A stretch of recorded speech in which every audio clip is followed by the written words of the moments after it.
Sejam bem-vindos a mais um episódio do nosso Cis Talks, e hoje a gente vai falar de um tema que pessoalmente eu acho muito necessário e importantíssimo para a evolução da nossa sociedade. Eu tenho comigo aqui um convidado que tem aquela missão de vida de contribuir com o desenvolvimento, com a educação, de fazer com que a gente viva num país melhor. A gente vai conhecer aqui a história da Associação Cactus, com o meu amigo Vitor Rio. Obrigado pela sua presença. Obrigado você. Tenho certeza que você que está em casa, assim como eu, quando vê as pessoas que dedicam a sua história, a sua vida, a sua carreira, a fazer o bem, especialmente quando a gente pensa em educação, a sua vontade deve ser como a minha, que é agradecer. Eu queria começar com gratidão, dizendo que o papel desempenhado pela Cactus, fundada por você e pelo Jefferson, e a gente vai conhecer essa história inteira, é muito importante, porque nós temos diversas esferas da sociedade que têm responsabilidades com a educação. E o terceiro setor e a ONG, né, e quando você faz isso legitimamente, porque entende que a educação é transformadora, o peso para mim é muito maior. Então eu queria começar te agradecendo e te perguntando o que você sente quando você fala da Cactus. Eu sinto muito orgulho, assim. E para mim é um pouco mais fácil, porque eu tive a vida transformada pela educação. Então fui produto do que eu acredito, assim, e do que eu resolvi dedicar uma parte da minha vida para contribuir também com a sociedade. Eu tive a sorte de ter muita gente no meio do caminho que também foi super generosa comigo. Então eu acredito no poder transformador da educação, e eu tinha ferramentas para fazer o Brasil, o mundo um pouco melhor através do que me deram de oportunidade, e eu só repliquei. Muito bom. E sinto orgulho. É o que eu sinto, assim, cara, que massa que a gente construiu, assim. Muito legal. E como é que você chegou em São Paulo? Como é que isso aconteceu? Você é do Ceará. Conta um pouquinho pra gente da sua história pregressa, né, do Antes Cactus. A minha história pregressa, é que a minha família é do interior do Ceará, uma cidade muito pequena, então lá, basicamente, você tem pouco repertório de possibilidade de futuro, sabe? Então, tipo agora, época de eleição, tá uma loucura lá, porque basicamente a economia da cidade gira em torno da prefeitura, do repasse público lá, do FPM. Então você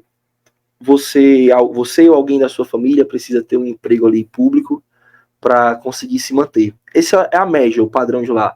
Pouco se cresce pelo empreendedorismo, lá não tem indústria, lá não tem escola técnica, lá não tem faculdade.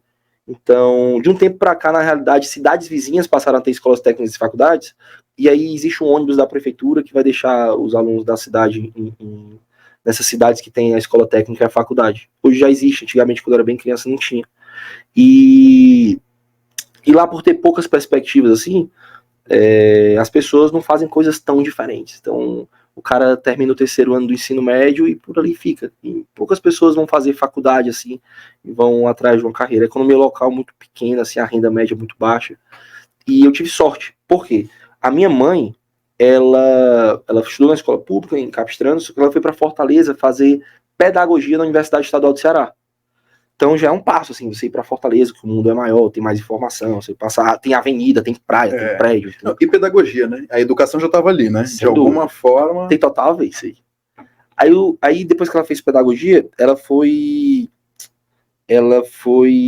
passou num concurso e é professora do ensino, do ensino infantil da Prefeitura de Fortaleza até hoje. Até hoje? Até hoje. E uma coisa que é legal, né? Eu ia muitas vezes pra faculdade com a minha mãe, que ela não tinha quem me deixar. Então eu ia pra faculdade. Foi pegando gosto por isso, né? Por esse universo acadêmico. Se bem que quando eu era criança eu não gostava, não. Vou ser sério contigo, eu detestava estudar. Ia porque tinha que ir, né? Porque minha mãe foi um daqueles pilares, assim, que tanto ela de verdade mesmo, ela sentava e me obrigava. Não, você vai sentar, vai fazer o dever de casa aqui e tudo. Ela tanto me obrigava, assim, tipo assim, você precisa acordar pra ir pra escola, ela me jogava da cama, desse nível, assim. Você não tem que querer, você vai, Você vai. Tinha isso, eu acho que isso era muito importante, era uma mãe chata, mas a importância da mãe chata, dos valores corretos é fundamental. E, além disso, ela conversava muito comigo, pensando em perspectiva de futuro, em visão de longo prazo, do que aquele esforço podia significar ali. Porque, se você tem um custo ali de ficar estudando, que é chato mesmo com a criança, Se não tem sentido nenhum, não faz, por que eu vou fazer aquilo? Agora, se você começa a ter informação do que é o benefício futuro que aquilo pode te dar, aí passa a fazer sentido. Então, foi nesse caminho ali que minha mãe... E esse papel é importante da família de, ao não ter consciência por ser criança, você precisa ter alguém que te mostre os caminhos, né? Então, o papel da família nessa formação inicial é fundamental mesmo. Sem dúvida. Aí, por outro lado, e o meu pai? O meu pai já não estudou. Ele teve que parar de estudar com 10 anos de idade para sair da cidade dele, foi para Quixadá, que é um outro interior, minha família é de Capistrano, não sei se eu falei ou não. E ele foi para Quixadá, e lá em Quixadá ele trabalhava em cerâmica, botando barro no fogo para fazer tijolo telha. Mais na frente foi cuidou de bodega. O que é bodega? Ele servia a turma que queria tomar uma cachaçinha lá. Bodega. Vendia bala, biscoito, coisa assim.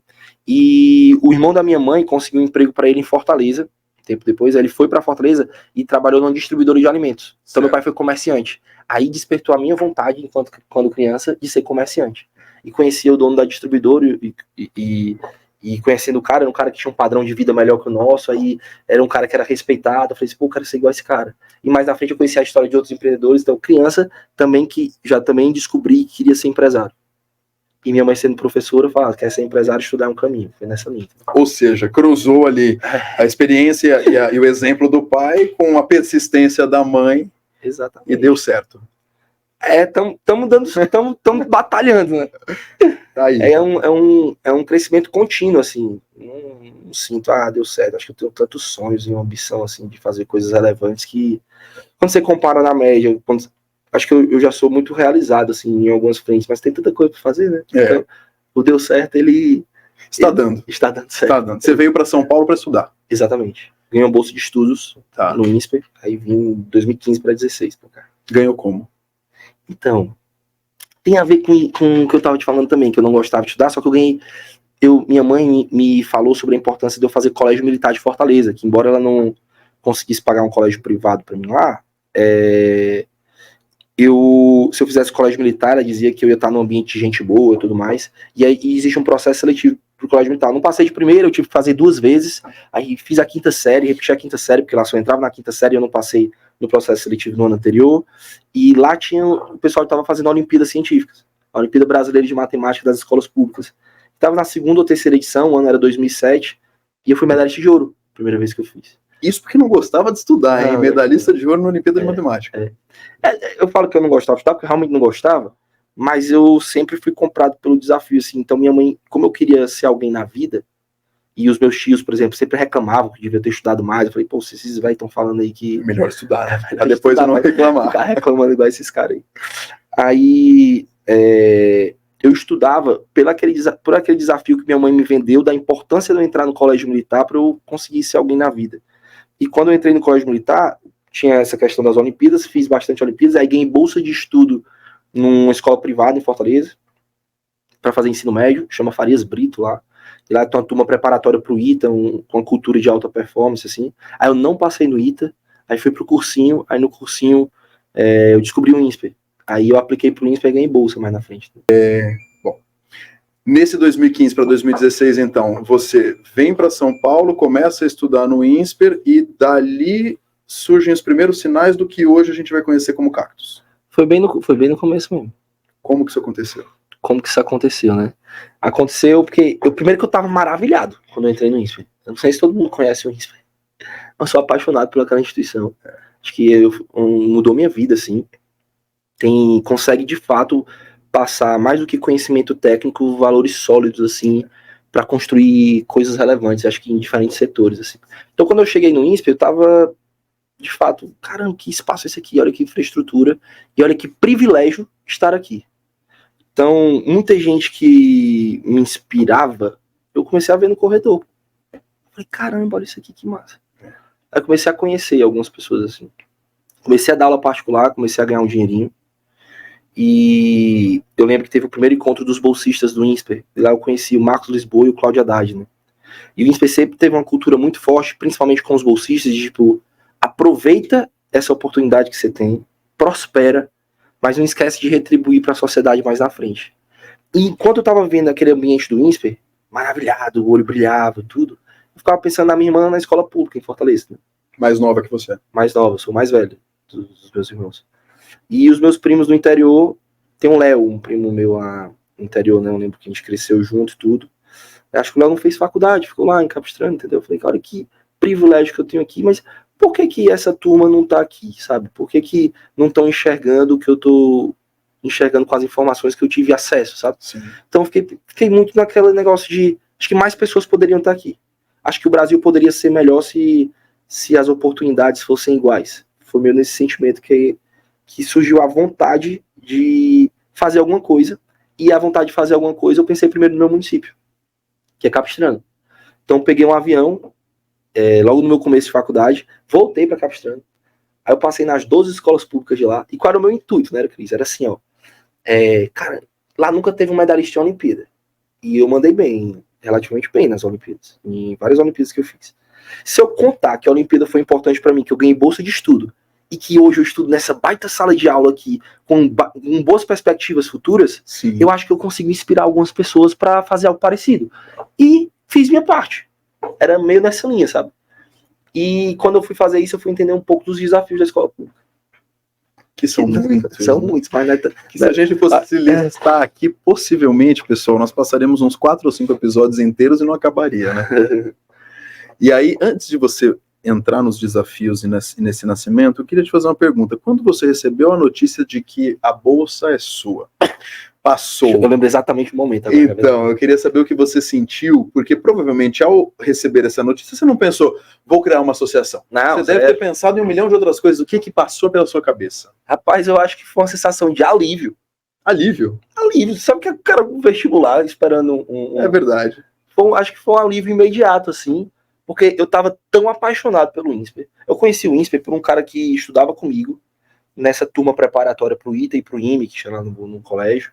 E esse cara tinha passado no IME, que é uma baita escola no Rio de Janeiro, que você até... Tem gente que, o cara, quando é militar, ele ganha um recurso pra estar estudando lá. E esse cara não foi e tava indo pra uma faculdade privada em São Paulo. Eu falei, esse bicho é louco. Maluco, né? Maluco. Tá deixando de ir pro IME pra ir pra uma instituição privada. Até você descobrir qual que era a instituição. Exatamente. Eu falei, esse cara não é bobo. Me conta mais sobre isso aí. Aí ele me contou sobre isso, e meu olho brilhou, né? Então, eu fiquei tão apaixonado pelo INSPER, e como eu sabia que eu queria ser empresário, eu precisava estar num ambiente de pessoas que faziam coisas parecidas com o que eu tinha vontade, assim, de realizar. Então, eu fiquei fissurado naquele desafio, e acho que quando eu recebi a ligação, foi... Obrigado, meu Deus. Deu certo. Entende? Então foi meio que um alívio, assim, um sentimento de gratidão imenso e um outro sentimento assim, eu preciso fazer valer a pena. Isso é muito importante. Era muita vontade, assim, de estar lá, entendeu? Foi isso que eu senti. Agora sim, bora voltar então para as 12 escolas públicas. As escolas públicas, né? Do meu interior. Então quando eu tava lá no INSPER e sentia que precisava retribuir, eu fui lá nas 2 escolas públicas, fui entender os desafios. E quando eu compartilhava sobre ter sido medalhista de ouro na Olimpíada Brasileira de Matemática das escolas públicas na minha cidade, eu sentia algumas coisas que era tipo assim, ó, o aluno lá do Capistrano, ele não se enxerga na Olimpíada Brasileira, era muito distante. Entendeu? Fica longe demais, é grande demais para mim. Sabe quantos inscritos tem? Eu não sei quantas pessoas fazem de fato, mas deve ser todo ano entre 18 e 19 milhões de participantes. No meu tempo, medalhista de ouro por nível tinham 100. Então você para ver e o cara vai dizer assim, pode tudo entre os 100 melhores da minha cidade. Botar entre os 100 melhores do Brasil. E ele não conhece pessoas que já ganharam também. Também tem isso. Então, como eu fui do colégio militar, isso é uma outra análise que eu faço, foi um outro privilégio que eu tive. Tinham exemplos de pessoas que já tinham ganhado. Então, para mim, na minha cabeça era possível. Então, a prova de 4 horas, eu fiquei às 4 horas. Você ficou toda ela? Fiquei. E eu lembro que várias vezes fazendo a Olimpíada, era um estalo nos últimos 5 minutos que eu, caramba, isso aqui dá. E te dá se você ia ser bronze, você passa a ser prata, se você era prata, passa a ser ouro, entendeu? Refazer algumas respostas. Exatamente. Repensar algumas coisas, fazer com calma, aproveitar de fato as 4 horas que você tem ali. Elas estão ali por um motivo, né? Muita gente deu o tempo que pode sair, já sai. Vai estar cronometrando, já posso. Exatamente, o cara não dá valor ali, entendeu? Não acredita que aquilo ali é pra ele, tudo. E eu senti um pouco disso. Então esse foi um primeiro desafio. O segundo desafio tem a ver que eu descobri um distrito lá, eu não vou falar o nome da minha cidade, que o professor não imputou os dados do aluno no sistema. Então, numa região, os alunos não fizeram. Achavam que não tinham passado lá para outra fase. Caramba. Porque alguém não fez o trabalho no meio do caminho. E na Secretaria de Educação lá, eu também senti que o tomador de decisão, o secretário na época, não estava muito atento sobre todos os programas que poderiam existir, poderia se tocar, sabe?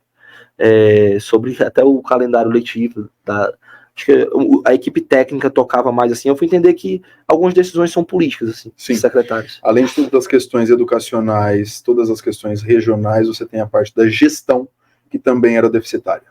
Sem dúvida. Acho que sim, eu sinto falta de... Tem muita cidade no Brasil, são mais de 5 mil cidades, né? Nem toda cidade você tem um gestor pronto, assim, para tomar decisões assertivas, baseadas em evidências. Exatamente. Em todas as frentes. E o prefeito, muitas das vezes, ele coloca para tocar uma secretaria alguém que ele fez um acordo e conseguiu voto para ele, né? É uma indicação política e não técnica. Exatamente. E quando a gente pensa em educação, não tem como ser política e não técnica. Pode até ser técnica e política, mas você não tem como não ser técnico, você não tem como não ser alguém da área que conhece, que entende, que sabe do que está falando e o que está fazendo, porque, sem nenhum exagero, você tem nas suas mãos o futuro de uma nação. Exatamente. Então, entende, eu tinha, sei lá, uns 19 anos aí. Aí eu fiquei, caramba, não vai mudar. Porque a forma que os incentivos estão desenhados vai continuar o mesmo ciclo. Tanto que o logo da Cactus a Associação Cactus quebre o ciclo, né? Para quebrar ciclos sociais. Eu falei, não vai quebrar. Então, os meus primos vão continuar crescendo aqui e não vai sair daqui. Vai continuar aqui. Não vão estar lá no INSPER, assim, ou outra instituição de ponta. É muito difícil isso acontecer, né? Sim. E aí, o que eu pensei? Eu falei, eu conheci um cara do ITA, que chama David. Ele acho que não concluiu o ITA, foi para e ele tava com a mãe dele em Tauá, dando aulas no contraturno para os alunos da cidade dele. Aí eu conheci o Jefferson. Na verdade, o Jefferson eu conheci lá na primeira ou segunda vez que eu ganhei a Olimpíada Brasileira de Matemática. Conheci ele no avião, criança, que eu era de Fortaleza, ele era de Joga de Jericoacoara.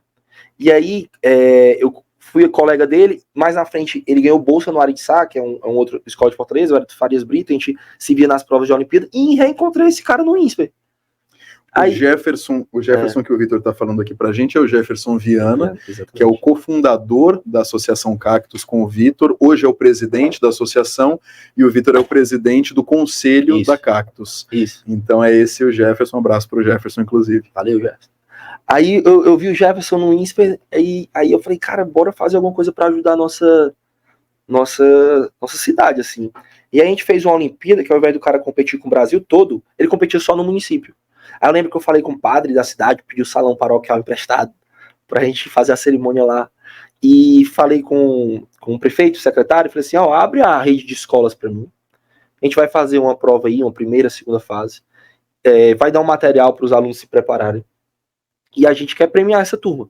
Quer fazer com que eles se sintam valorizados por uma conquista na educação. Sim. Que seja tão legal quanto ganhar um interclasse de futebol.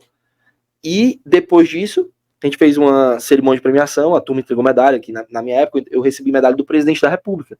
E eu lembro o quanto que foi importante para mim, enquanto criança, receber medalha do presidente, você volta e diz assim, eu quero sentir isso de novo. Exatamente. Então, era uma cenourinha de curto prazo ali, que estava me levando para os meus objetivos de longo prazo, que eu achava que fazia sentido criar em nível local ali. E a gente fez isso, e a gente premiou uns 90 alunos. E depois eu comecei a pagar professores para vir de Fortaleza, para dar aula à tarde para esses 90 alunos. E a gente fez isso por uns 4 anos. Ou seja, você deu continuidade para os vencedores, né? Exatamente. Então, não acabou na medalha. Não. E sabe o que a gente pensou muito e achava que era o mais importante? Era que esses 90 alunos, eles eram de 12 escolas diferentes.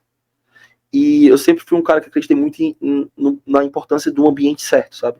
E esse ambiente são os alunos que eles têm alguma coisa diferente ali, certo? Para eles terem sido os medalhistas. Sim. Pronto, alguma coisa diferente tem. E se a gente trabalhar neles, os valores certos que a gente acredita que é importante pra gente prosperar. Você ser determinado, você entender que pensar no longo prazo é importante, você ser ético é importante, totalmente. Que você batalhar para ter todo tipo de conhecimento é importante pra gente tomar decisão assertiva na vida. Então, se a gente passa esses valores para essa turma e eles cascateiam nas escolas. Perfeito. E esses caras viram uns exemplos locais. E aí depois a gente começou a dar aula à tarde para essa turma e a gente começou a ligar para as escolas de Fortaleza. Já existiam instituições que davam bolsa de ensino médio. A gente falou, pô, depois do período de matrícula, você tem vaga ociosa aí? Vamos investir em aluno de baixa renda que tem potencial alto? Intermediar a bolsa para ver o que acontece. E para o colégio faz sentido, porque o colégio vai... esse cara, se ele dá um bom resultado lá, ele vira um garoto propaganda. Exato. Lá e gera mais matrícula, né? Exato. E pra gente fazia sentido criar esse exemplo local, esse cara ser bolsista para fazer uma faculdade de alto nível depois, mas mais forte que isso é a mensagem que ele deixa pro ambiente dele, que é o cara que estuda. Cris, se você ganhou uma bolsa, e eu não falei, cara, o Cris estudou do meu lado aqui, se ele consegue, eu também consigo. Exatamente. Incentiva inconscientemente. Eu não preciso fazer nada para incentivar, é natural, né? Exatamente. Então eu fico com vontade de ganhar essa Olimpíada no outro ano. Se eu não participei esse ano, eu quero participar no outro, que eu quero ganhar isso aí. Sim. Eu quero participar dessas aulas aí que vocês estão tendo aos sábados ou à tarde. Não, e até os próprios professores ficam incentivados a, pô, meus alunos têm que ganhar, porque os alunos da escola vizinha estão ganhando. Exatamente. Então vai virando um ambiente de uma competição do bem, de um estímulo do bem, né? Vamos ao estímulo. Um estímulo do bem que todo mundo vira motor da transformação. Inconscientemente, as pessoas estão fazendo girar a transformação. Perfeito. Aí você fez a leitura perfeita. Muito legal, cara. Então surgiu daí, entendeu? Se eu te falar, quando eu tava no INSPE lá, se eu já pensava que podia ser algo muito grande no começo, não, ó. Eu só queria fazer alguma coisa ali pela minha cidade e ter esse senso de retribuição, que a gratidão era tão grande, porque, vê, olha como era a minha bolsa. Os caras pagavam a minha mensalidade, eu tinha um flat no Itaim. Que delícia, né? E tinha um recurso na conta pra almoçar, pra viver em São Paulo, entendeu? E eu tava dando aula também e conseguia fazer uma grana boa. E eu falei que, pô, os caras estão sendo... Agora, olha que interessante o perfil, né, e o mindset. Você, que já tinha uma bolsa de estudos, moradia e uma bolsa auxílio, não precisaria supostamente trabalhar. Ainda assim, você foi lá e arrumou um emprego, né, um trabalho, dando aulas para ter um aumento de renda, porque claro, você tem esse entendimento de que é necessário. Então, você e o Jefferson, né, você ter sido a pessoa que teve o insight de fazer, de começar essa transformação, é muito importante, porque não é alguém que fala, já ganhei minha bolsa aqui, não preciso fazer mais nada, vou só estudar que já tá bom. Nunca tá bom. A gente sempre pode ir além, fazer mais, né? Sem dúvida. Quantos mil alunos hoje, nesses 9, 10 anos? 8 anos, né? Por aí. 8 anos. Então vamos lá. É que hoje a gente tem diferentes programas.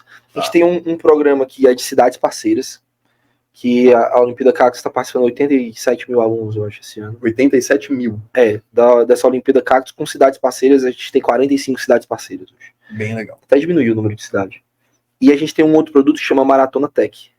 E a Maratona Tech, escolas podem se inscrever de forma direta, e estados também e cidades também podem ser parceiras. E aí nesse outro produto a gente tem um potencial de 1.800.000 alunos esse ano, porque a escola inscreve praticamente todos os alunos, sabe? Então, se falar do impacto total, 1.800.000 alunos esse ano. Só em 2024? Só em 2024. Isso participando dessa Olimpíada que é a Maratona Tech. E a Maratona Tech era diferente desse primeiro modelo que eu te falei. Porque a gente tem um trabalho lá na cidade, com consultor pedagógico, que a gente dá essas aulas de contraturno e tudo. E a gente tem essa Olimpíada de Tecnologia, que várias empresas patrocinam também, que ela é nacional. Tá. E aí, percentualmente, a gente tem menos alunos ganhando medalha, quando você compara quando a gente faz a do nível local. Mas ela tem uma abrangência nacional, e tem muito mais alunos, a gente consegue passar a mensagem de transformação, assim, para a educação. E conta para mim, enfim, para todo mundo que está aqui nos acompanhando, como é que é o pós-medalha? Ganhei a medalha, né? O que vem depois, assim, em termos de incentivo às bolsas e em termos de carreira, especialmente no caso das maratonas tech, quais que são as etapas da minha vida de aluno junto da Cactus? Pronto, perfeito.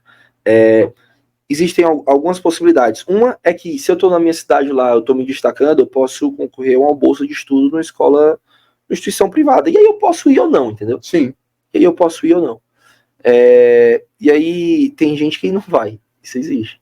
Já teve caso de aluno que ganhou a bolsa, foi para a capital, e aí os pais desistiram, assim, junto com o aluno voltou para o interior, a gente tem que respeitar.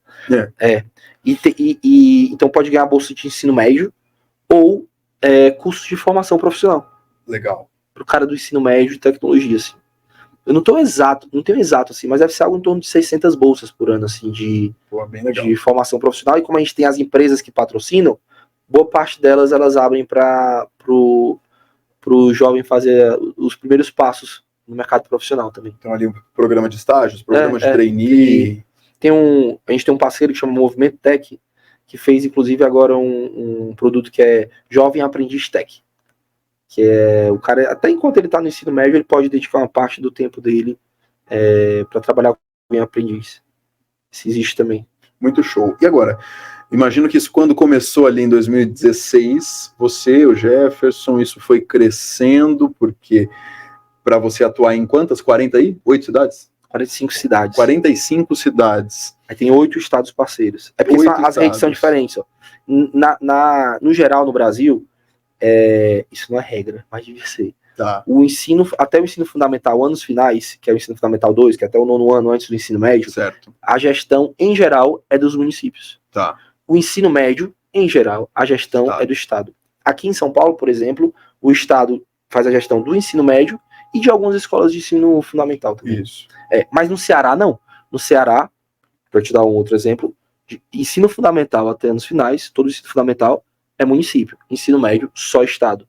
Então, como a gente tem produtos que vai até o fundamental e tem produtos que também vão no ensino médio, a gente tem as 45 cidades que são esses produtos que vão até o fundamental, e tem alguns produtos de ensino médio, que é o caso da Maratona Tech, que a gente faz acordo com os estados também. Entendi. Então você está falando de 8 estados, 45 cidades. E escolas que de forma autônoma também se inscrevem.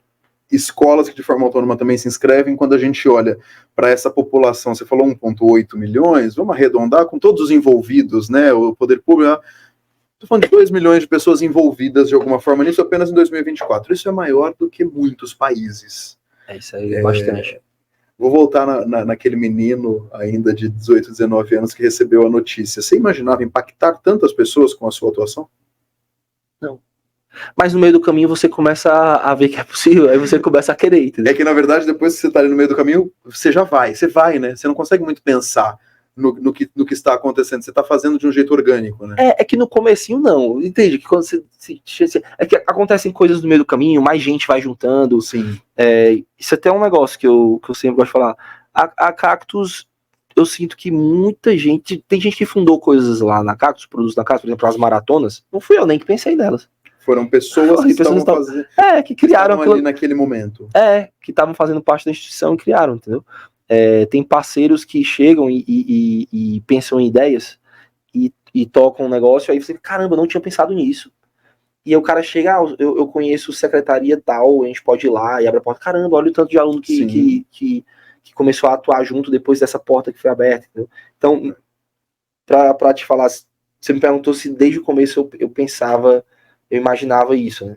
Não, no começo não, porque tanto que a minha vontade era ajudar localmente ali na minha cidade, né? Mas no começo, assim. Sim. Mas depois, com as pessoas que foram chegando junto pro propósito, para construir, eu falei, cara, é possível fazer mais. E aí depois a gente começou a sonhar e chegar no Brasil inteiro. Na maioria dos casos de sucesso, sejam no terceiro setor ou na iniciativa privada, uma dor que eu vivi faz com que eu crie uma solução que impacta positivamente a vida das pessoas. É o caso da Uber, é o caso do Airbnb, enfim, 1 milhão de exemplos que a gente poderia dar aqui. E muitas pessoas vivem essas dores, mas talvez não tenham essa mesma iniciativa, essa veia empreendedora do Vitor e do Jefferson. Eu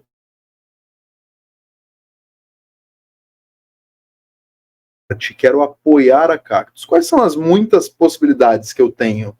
Um parênteses, eu sou um executivo de marketing, então, com alguma frequência, eu uso a favor da empresa as leis de incentivo fiscal para destinar uma parte substancial dos nossos impostos para projetos. Enquanto empresa, é possível fazer isso? Há patrocínios, enquanto pessoa física? Quais são as muitas formas de apoiar a Cactus hoje? Perfeito. Eu posso... A gente tinha voluntários, né? Hoje a gente não tem, assim.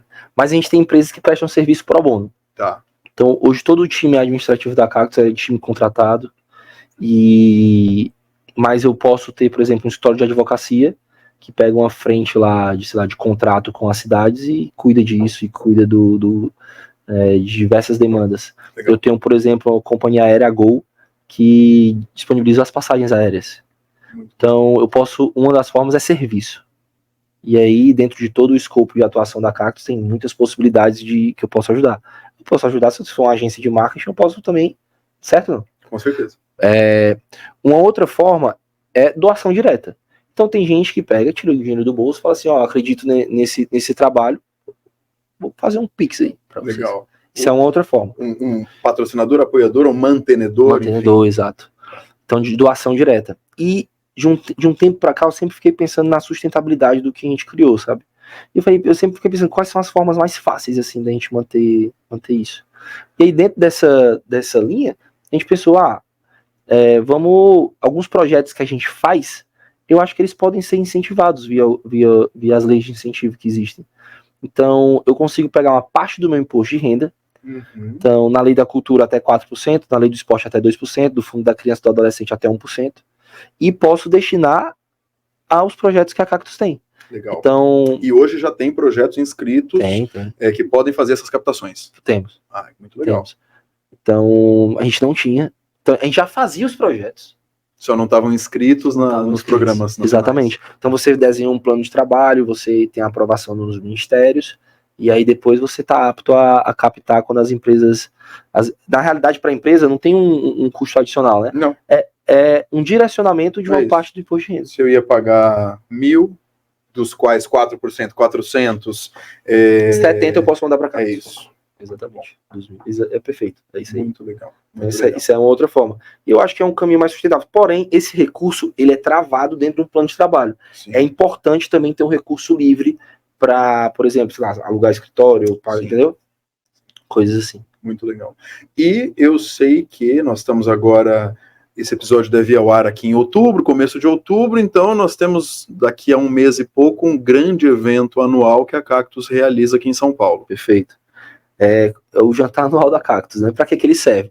Serve para prestar contas de tudo que foi realizado no ano e convidar os parceiros e, eventualmente, quem não conhece, a gente convida, a gente vende mesa e cadeira para a realização do evento. Em geral, a gente tem um superávit com essas vendas e depois a gente compartilha os nossos planos de próximos passos e fala, ó, as formas de ajudar são essas. Legal. Nesse ano, a gente tem algumas formas, que é captação direta, que eu te falei. A gente pode trazer mais parceiros que consigam abrir novas redes de ensino que a gente possa conversar para ter a nossa iniciativa educacional atuando lá. Um outro passo é a gente ter as empresas que são de lucro real, que têm IR devido, que possam direcionar o imposto de renda. Via lei de incentivo que a gente estava comentando agora. Perfeito.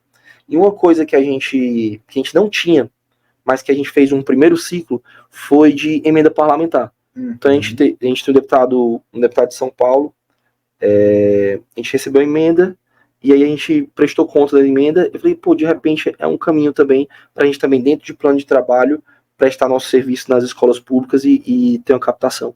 Então, acho que esses são as linhas de objetivo, assim, que a gente consegue... que a gente vai convidar os parceiros a nos ajudar a dar os próximos passos. E o jantar é essa confraternização que a gente junta todo mundo para falar do que a gente realizou até aqui e convida para construir junto os próximos passos. Vai ser dia 26 de novembro. 26 de novembro. E todas as esferas da sociedade reunidas em prol da educação é algo admirável e que a gente precisa ver mais, né? Então, reforçar o convite, jantar anual da Cactus, jantar beneficente no dia 26 de novembro aqui em São Paulo.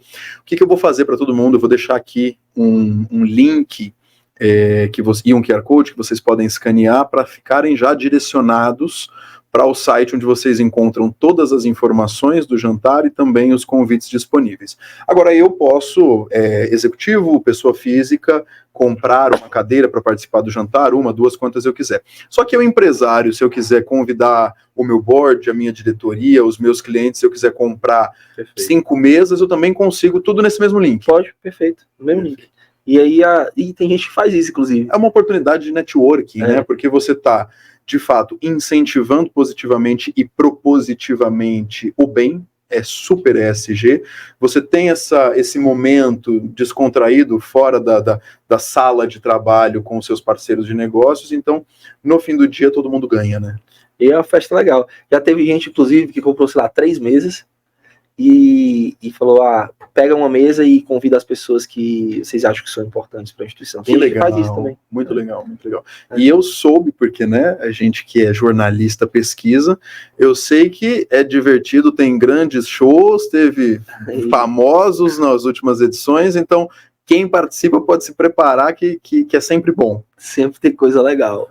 Show demais. A gente ainda tá fechando desse ano, por isso que eu quero ser muito cauteloso. Isso. Mas e o bom é que, acima de tudo, também conhece histórias reais de pessoas que tiveram as vidas transformadas. Né? Sabe um negócio legal? Que eu sempre fico assim, olha que massa, acho que eu fiz minha parte assim. É saber de histórias de gente que, enquanto eu tava no INSPER, a gente fez as provas lá, fazer lá no meu quartinho lá, e eles realizaram a prova e ganharam a bolsa de ensino médio e hoje estão lá no INSPER. Isso é muito legal. Isso é muito legal, porque você vê de fato que a história tem uma continuidade, né? Ela não acaba. É como a gente disse no começo da conversa, ela não acaba na medalha. A medalha começa a história, na verdade. Muito legal. Vitor, cara, muito bom te receber aqui. Eu que agradeço. A introdução que eu fiz é algo que eu já te disse fora do ar e vou repetir. Eu acho que a sua atuação do Jefferson, de todo esse ecossistema da Cactus é admirável e é digna da gratidão do brasileiro e da brasileira enquanto sociedade. Obrigado. E a gente agradece também para pegar um pouquinho do seu tempo lá para contribuir com o jantar também, que você está fazendo. Obrigado. E eu sempre acho o seguinte, assim, ao invés de reclamar, não muda, né? Exato. Reclamar não adianta. Reclamar não muda, a gente fica... Um negócio que eu tenho comigo, eu não entendia muito de política, né? Fui entendendo assim com o tempo. Assim, acho que gente boa tem que estar no meio, assim. Gente boa tem que arregaçar a manga e fazer sua parte, entendeu? É isso aí. E você tá fazendo, entendeu? Eu também gosto de fazer. É bom. E a Cactus tem muita gente assim no ecossistema, não é só Vitor e Jefferson, tem muita gente boa. Que se não fosse por cada uma delas, por cada colaborador que investe do seu tempo e para viver esse propósito de vida, então eu sou grato a todo mundo que deposita um tempo. Eu sou grato a quem tá assistindo também. Que vai conhecer a Cactus agora. E, inclusive, quem está assistindo, além do link, a gente deixa também aqui os canais, o site e as redes sociais da Cactus, para que vocês possam conhecer essas milhares de vidas transformadas. Tem todas as informações públicas, tem todos os dados, tem prestação de contas. Então, de fato, é fazer o bem sabendo que a sua entrega, seja ela física, em termos de tempo ou financeira, tem um retorno verdadeiro. Vitão, obrigado mais uma vez pela sua presença, meu caro. Bora em frente. Nos encontramos dia 26 de novembro. Agradeço também a todo mundo que acompanhou aqui conosco. Vou deixar só o Vitor, né, mandar sua mensagem final aqui antes da gente encerrar. O que você tem para dizer para quem ainda não conhece a Cactus? Para quem ainda não conhece a Cactus, eu sugiro entrar... Conheça, entendeu? Que conheça e que, se eventualmente não se sentir tocado pelo propósito da Cactus, eu tenho certeza que perto de onde você mora, até às vezes na gentileza, no dia a dia, a forma que a gente se comporta e trata as pessoas, a gente consegue fazer um mundo melhor. Acho que é por essa linha aqui que eu deixo minha mensagem, assim. E que isso, quando a gente ajuda, acho que volta muito mais pra gente. Acho que Deus tem me abençoado tanto, assim, nas coisas que eu faço. Com certeza. Então, você sabe que eu vou fazer só um último parênteses. Uma das diretoras do CIST, que é o responsável aqui pelo CISTalks, se chama Mayra Monteiro, e ela tem uma frase que diz: a bênção, para chegar em alguém, passa por nós. Então, fazer o bem para um outro é sempre fazer o bem para nós mesmos. Então, esse mindset, um abraço para a Mayra, esse mindset também nos ajuda muito nas nossas atitudes diárias. Vitor Hill, fundador e presidente do conselho da Associação Cactus, muito obrigado pela sua presença.